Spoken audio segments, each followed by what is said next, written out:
Assalamualaikum warahmatullahi wabarakatuh. Di sini saya Fitri Nur Hasanah dengan NIM 43040190195. Di sini saya akan menjelaskan mengenai teknik summary and termination. Nah, di sini teknik summary sendiri itu merupakan teknik menyimpulkan atau membuat ringkasan mengenai apa yang telah dikemukakan oleh klien pada proses komunikasi konseling. Dikemukakan oleh Supriyanto dan Mulawarman pada tahun 2006. Di sini teknik ini konselor akan membuat ringkasan atau kesimpulan mengenai apa yang telah dikemukakan oleh si klien ketika sedang konseling. Kemudian tujuan dari summary sendiri yang pertama untuk mempertajam permasalahan. Nah, di sini konselor dan klien akan mengetahui dengan jelas akar permasalahan atau cerita yang sudah dikemukakan oleh klien tersebut.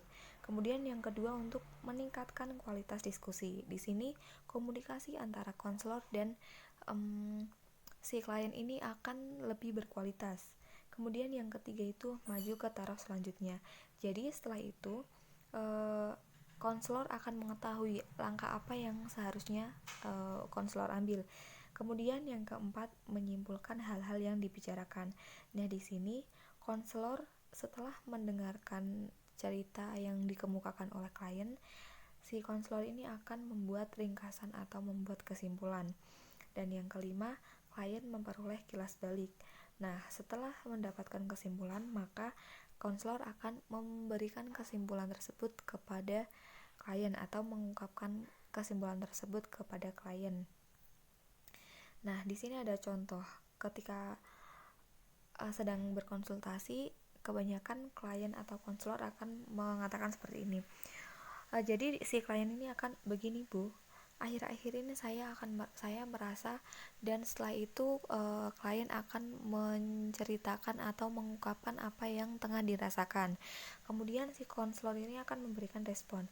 Sejauh ini dari pembicaraan kita dapat disimpulkan bahwa si konselor ini akan memberikan kesimpulan kepada si klien.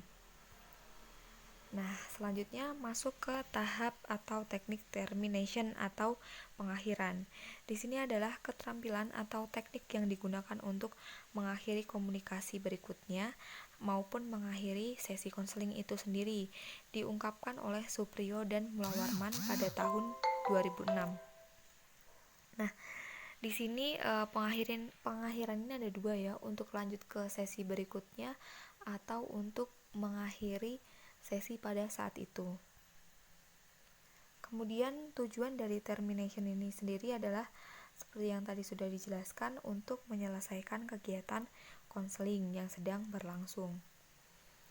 Nah, di sini bentuk termination atau bentuk pengakhiran ini ada dua, yang non verbal dan yang verbal. Nah, di sini yang pertama itu bisa dengan kata-kata seperti baik, waktu sudah habis sesuai kesepakatan yang sudah kita sepakati tadi. Nah, selanjutnya untuk sesi berikutnya kita akan bicarakan kembali atau dengan body language atau bahasa tubuhnya, seperti melihat arloji atau jam, kemudian membereskan alat-alat yang telah digunakan. Kemudian untuk attitude atau etika selanjutnya yaitu mengantarkan klien sampai ke pintu. Terima kasih. Dan selanjutnya ada contoh video mengenai summary and termination itu sendiri. Selamat pagi Kak Risma. Pagi Kak Fitri. Ya, gimana? Ada yang bisa saya bantu nih? Kenapa Kak Risma kesini nih?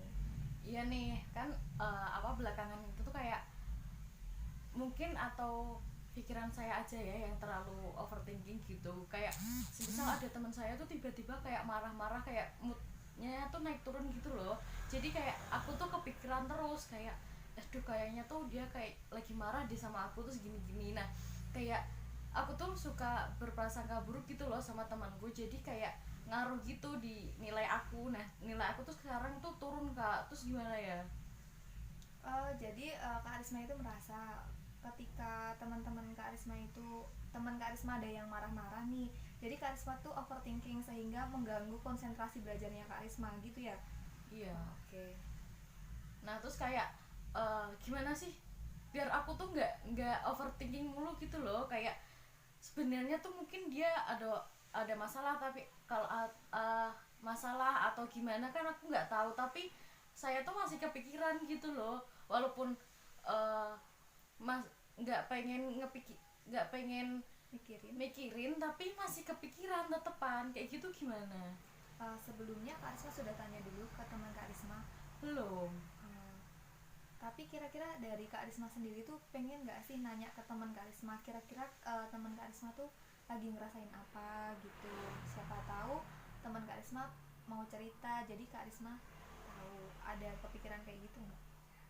Ada sih kak, tapi kan gak berani, kayak aku tuh terlalu overthinking dulu, kalau misal tanya malah gimana gimana kan, kayak aku tuh apa apa di negatifin gitu loh kak, kalau mau nanya dulu tuh nggak berani. Jadi Kak Risma merasa ketika Kak Risma tuh sebenarnya pengen nanya, tapi Kak Risma nggak berani gitu ya, karena dari responnya aja udah negatif dari Kak Risma kayak gitu. Iya. Gitu. Terus pengennya Kak Risma tuh sekarang gimana gitu? Pengennya tuh aku tuh berani gitu loh, tapi ngilangin negatif thinkingnya tuh susah. Atau apa Kak Risma ingin mencoba lagi, ada keinginan untuk mencoba lagi untuk bertanya ke teman kakak? Ya nanti saya coba lagi ya kak. Oke, berarti mau Kak Risma coba dulu nih. Iya. Oke, berarti tadi kesimpulan akhirnya yang dapat saya simpulkan yaitu Kak Risma tuh merasa nggak nyaman ketika teman-teman Kak Risma tuh merasa sering marah-marah sama Kak Risma, dan Kak Risma tuh merasa itu tuh mengganggu konsentrasi Kak Risma. Sedangkan untuk mengatasi hal itu, Kak Risma ingin ingin bertanya dan mencoba memberanikan diri lagi ya untuk bertanya ke teman kakak. Oke, terima kasih. Oke Kak, karena waktunya sudah jam segini sesuai kesepakatan awal tadi, untuk itu kita selesaikan dulu untuk sesi ini, besok bisa dilanjut ke sesi berikutnya. Terima kasih. Kak.